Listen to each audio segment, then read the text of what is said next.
plane waves in anisotropic medium, and it is very interesting to note that the electric field vectors experience two different refractive indices in an anisotropic medium, particularly in uniaxial medium. We have seen that the ray velocity and the wave velocity they are different. Under this heading, we will be discussing today that this index ellipsoid, the general representation of ellipsoid, which is the basis of understanding electromagnetic waves propagation in anisotropic medium. Then we will look at the ellipsoid matrix. We have seen the basic equation of ellipsoid while discussing this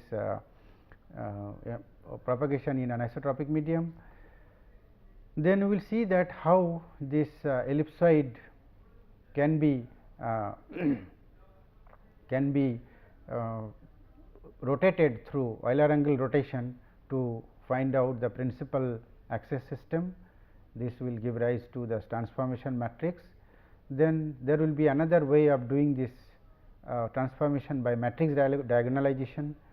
Then because it is a matrix, so we will end up with eigenvalues, eigenvectors, and incidentally we will see that it is very interesting that the two methods of Euler angle rotation and matrix method will give you the same result in terms of the eigenvalues and the transformation matrix or the eigenvectors.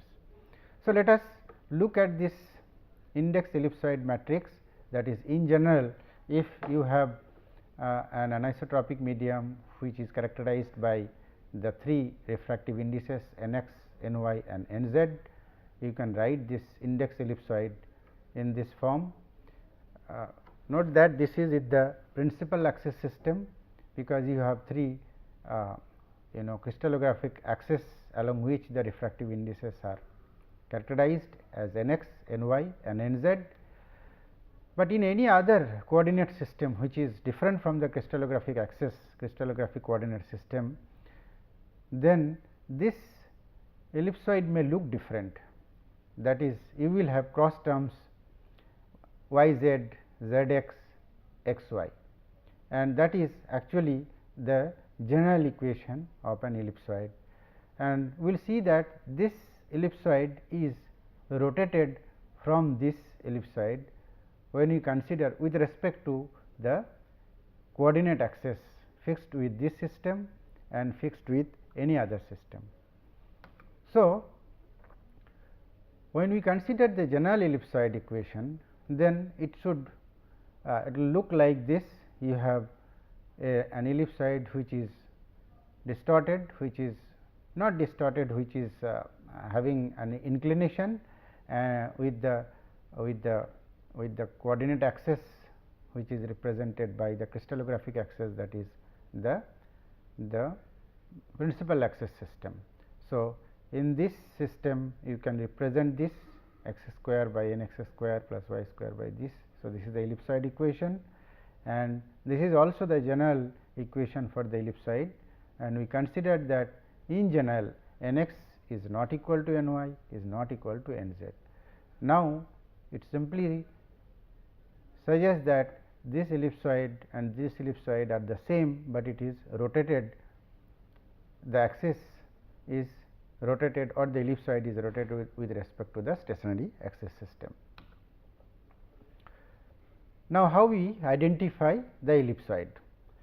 In other axis system, the ellipsoid is rotated from its principal axis system. That is what we have seen, that you have a coordinate system which is called the principal axis system, but in any other coordinate system this ellipsoid will be rotated. That is, if you rotate the coordinate system, then you can again coincide, you can again make the coordinate system and the ellipsoid coincide.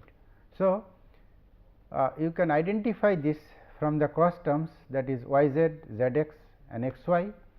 Cross terms signify rotations of the ellipsoid about the coordinate axis. The ellipsoid rotation, this kind of situation we will very often encounter in electro-optics and acousto-optics, and this is the basis of analyzing this electro-optic effect, acousto-optic effect, and also magneto-optic effects. That is, under some field the ellipsoid will be distorted, will be deformed, and then we will have to rotate, or we will have to give some transformation, so that we get back the principal axis system, and we can see that how the principal refractive indices have changed in the new coordinate system. So, that is the basis, and we will be mostly discussing our electro-optics and acousto-optics under the basis. That is why this discussion is very useful and very important.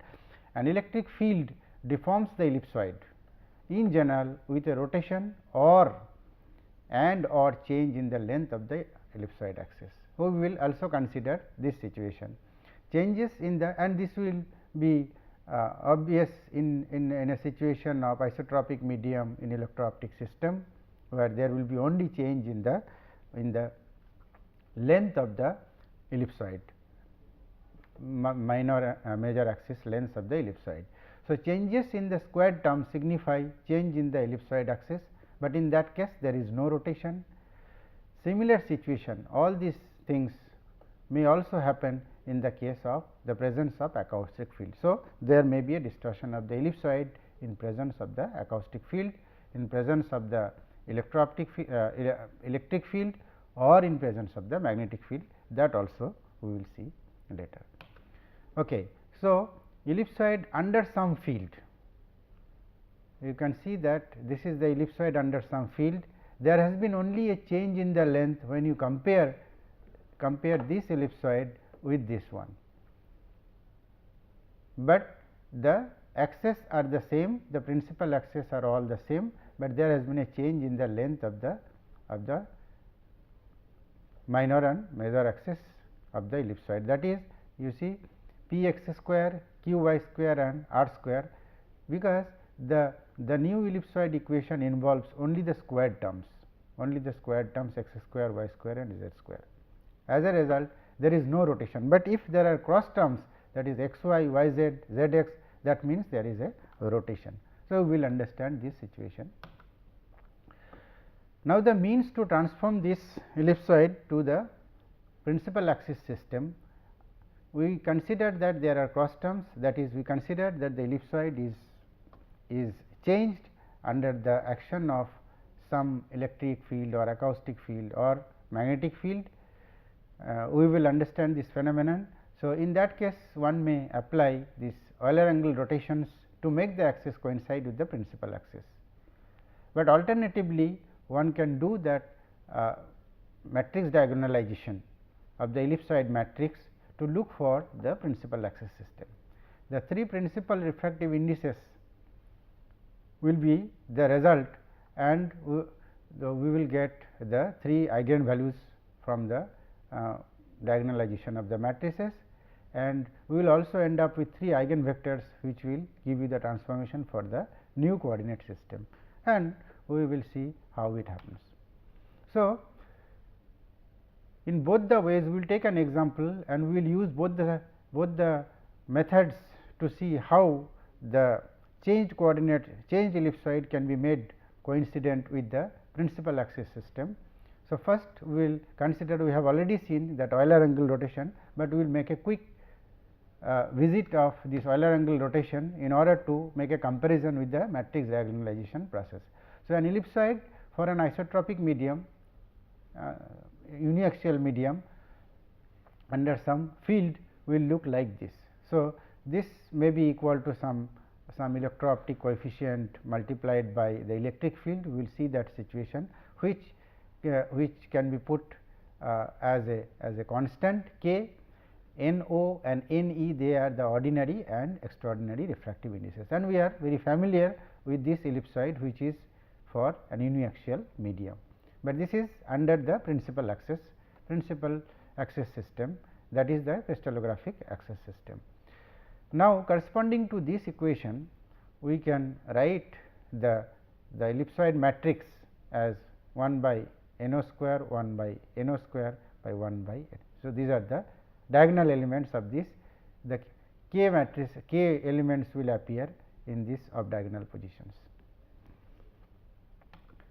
Now, this Euler angle rotation, while applying this, we will have to do some inspection, that because the cross term involves only x and y, therefore, it tells you that there should be a rotation along z, because it is independent of z, the cross terms are not involving any z. Then because it involves x and y, which is symmetric, if you change x by y or y by x, the equation does not change. That means, it implies that the rotation will be by 45 degree, and we have seen this in the earlier discussion also. So, a rotation about by 45 degree about the z axis will give you this transformation from this Euler angle rotation. If you write that matrix, so z prime will be equal to z, x will be represented in terms of this 45 degree of x and 45 degree of y, and similarly y prime will be represented. So, this is the transformed coordinate x dash, y dash and z dash, but we need the reverse transformation. So, knowing this, if we put the values of this, so from these two equations x dash to x plus y, y dash to minus x plus y and z to z dash, we can actually write the reverse transformation in this form.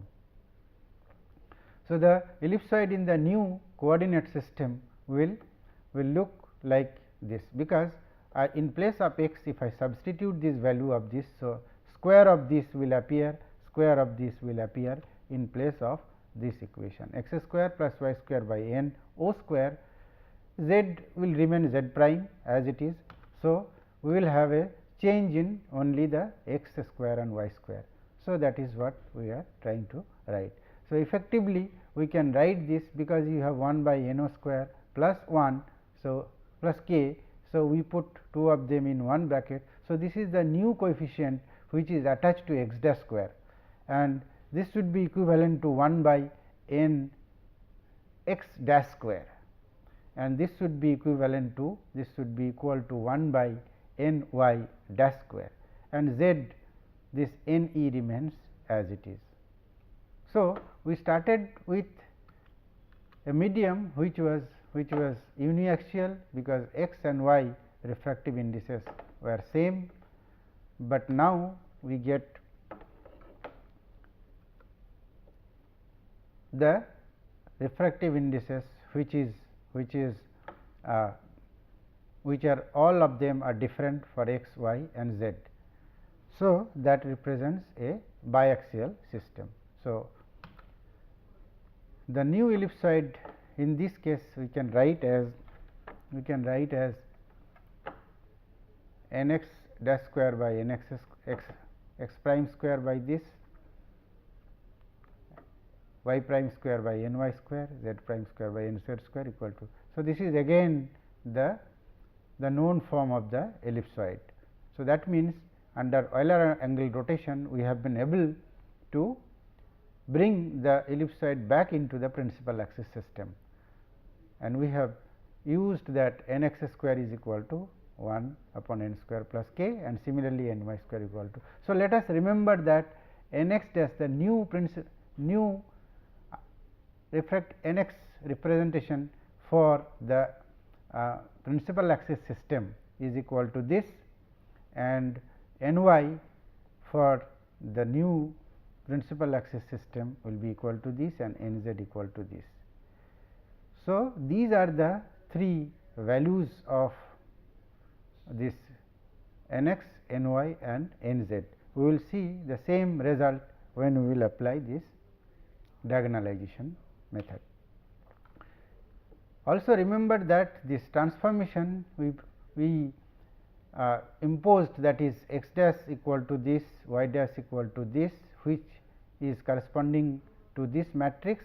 This will correspond to this matrix, because this will give you 1 by root 2, this will be 1 by root 2, this will be minus 1 by root 2, and z for this will be equal to 0. So, this is the transformation matrix from x dash y dash z dash to from x y z to x dash y dash z dash. But we need the reverse transformation, that is, we have to express this x y z in terms of x prime, y prime and z prime.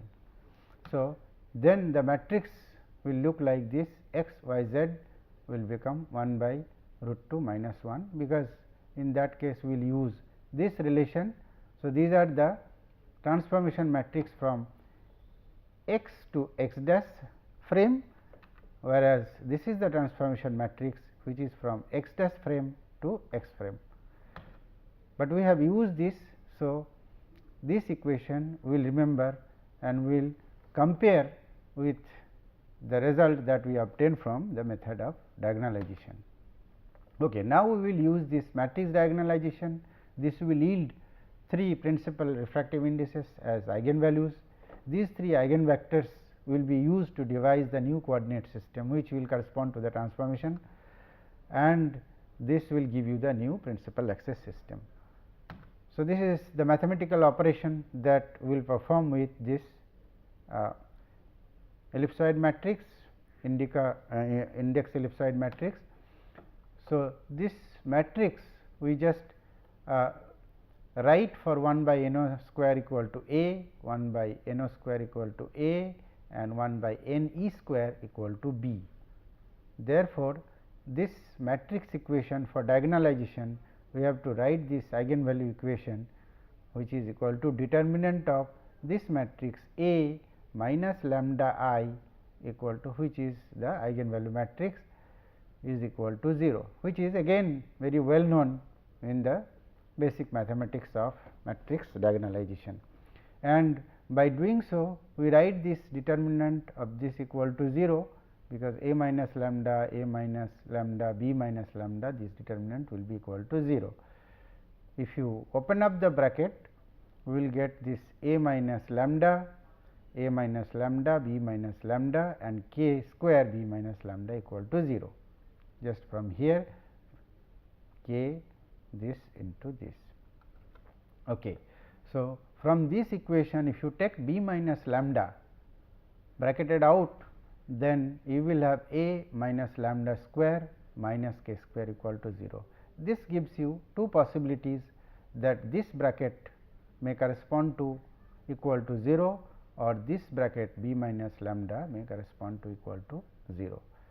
So, the eigenvalues are corresponding to this bracket will be equal to a plus k lambda, and the other value will be a minus k, which is obvious from here, a minus lambda equal to plus minus k. So, these are the 2 roots of the that results from the first bracket, and lambda equal to b, it comes from this bracket, b equal to lambda.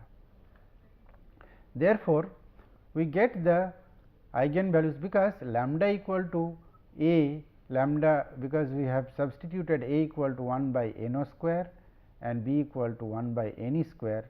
If we get it back, then we can write this, the eigenvalues lambda equal to 1 by n o square plus k, this will be 1 by n o square minus k, which are exactly the same that we obtained from the Euler angle rotation.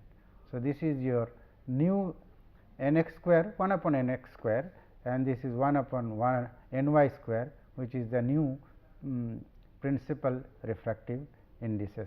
This 1 by n z square, n e square, that remains the same.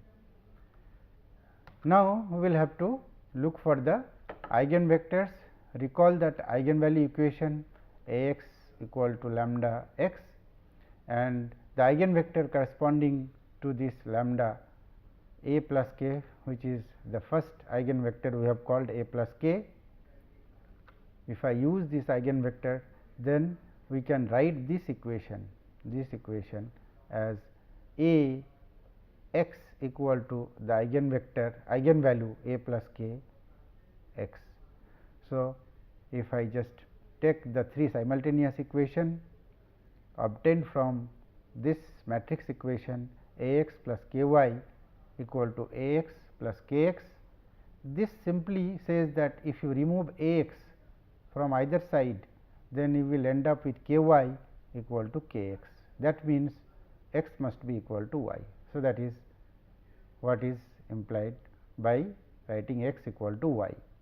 From the second equation, a y and a y will cancel from either side. which will give you k x equal to k y, and that yields the same equation, that is the same relation, that is x is equal to y. But from the third equation b z equal to a plus k into z. So, it tells you that because a plus k cannot be equal to b. So, therefore, b z must be equal to 0. Therefore, you get the eigenvector x equal to x, y and z, because x equal to y. So, putting x equal to y equal to c, we can write that 1 1 0, c if you take outside. Now, since x square plus y square plus z square equal to 1, then you can write this normalized eigenvector 1 by root 2 1 1 0. And in the same way, we will consider the second eigenvalue, that is lambda equal to a minus k. We will substitute in the eigenvalue equation a b x y z, the eigenvalue and again the eigenvector. Therefore, we again get the three equations, simultaneous equations, and these are a x plus k y equal to, you can remove a x from either side, that tells you that k y equal to minus k x, which is very straightforward, that minus x equal to y, and from the second equation if you remove a y, you get k x equal to minus k y, that also gives you the same relation, that is k x equal to minus y. Now, if y equal to c, then x will become equal to minus c, and if you put it back, the third one also gives you that z is equal to 0. In the same way, we found in the first eigenvalue case, that is b and a minus k, they are very unlikely to be equal. In that case, z must be equal to 0. So, we get this eigenvector corresponding to the eigenvalue a minus k. Let us now see the third eigenvalue, that is corresponding to lambda equal to b. We have this eigenvalue equation in this case, this is the eigenvalue and this is the eigenvector. The three simultaneous equations are this. So, from the first equation a x plus k y equal to b x, what does it mean? It means that y equal to b minus a by k into x. From the second equation, we get k x plus a y equal to b y. This means x is equal to b minus a by k into y, which are very difficult, I mean which will give you this equation b minus k equal to k by b minus a. So, that gives you b minus a square equal to k square. Therefore, you will have, which is indeed very difficult to give one unique value of x and y. B will be equal to a plus k or b is equal to a minus k. So, both the possibilities, the connection with a and b are including both the values a plus k or a minus k, but eigen values must be distinct and they should not merge, they should be separate. So, as a result, this x, this cannot give you any solution. So, therefore, x equal to 0 and y is also equal to 0, and z will have a free choice, because on either side b z equal to b z. So, that means you can take z can assume any value. So, you have a free choice of z. If I use this relation that x equal to 0, y equal to 0 and z equal to c, then we can write that eigenvector x equal to c 0 0 1, and under normalization we can write this equation like 0 0 1. Now, we have 3 eigenvalues and 3 eigenvectors.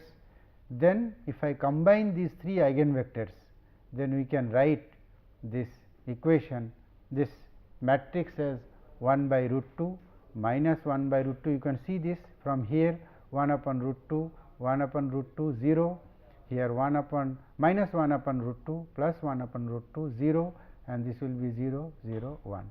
So, I just combine all 3 eigenvectors together, which is nothing but the transformation matrix that we obtained from the Euler-Angle rotation. So, we have discussed in this context that a general index ellipsoid, which is very useful in analyzing the waves, electromagnetic waves in anisotropic medium, and how this ellipsoid will look in general coordinate system, which is different from the principal axis system. This ellipsoid will associate itself with an ellipsoid matrix. So, there are means of bringing the ellipsoid, which is otherwise not looking very simple, to bring it back to the principal axis system.